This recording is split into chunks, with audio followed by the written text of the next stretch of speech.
Did you know that cereal comes from the word Ceres, the Roman goddess of agriculture and grain? Well, you may not know that there's a distant solar system world, Ceres. It was discovered 200 years ago, and it's had a sort of identity crisis.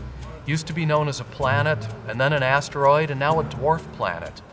Well, whatever you call it, Dawn, with its xenon ion propulsion system, is about to call it home. Dawn is truly an historic mission. It's the first mission to orbit a main belt asteroid, and it's the first mission to orbit two interplanetary bodies, two fossils from the very beginning of our solar system. And thus, it's telling us part of the story of our own beginnings. Dawn orbited Vesta and spent 14 months exploring that alien world. We saw a crater there 300 miles in diameter. And in the center of that crater, there's a mountain that's 2.5 times the height of Mount Everest.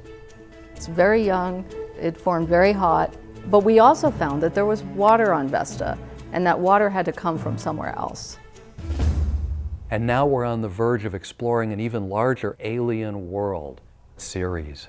Thanks to Dawn's unique ion propulsion system, it has a different way of going into orbit around Ceres from what we're used to.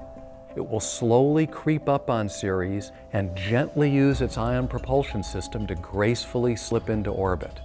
Dawn is going to be revealing to us this mysterious world that for more than 2 centuries has just been a faint smudge of light amidst the stars. We're now getting pictures that are better than the best we'd ever had before. The bright spot that's been seen in the approach images is very interesting because it's in the same region where the Herschel Space Observatory detected water vapor emission from Ceres' surface.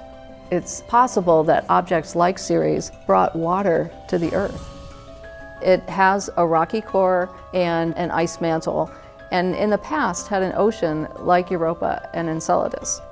Dawn carries a suite of sophisticated instruments that will allow us to determine not only what Ceres looks like, but what it's made of and what its interior structure is.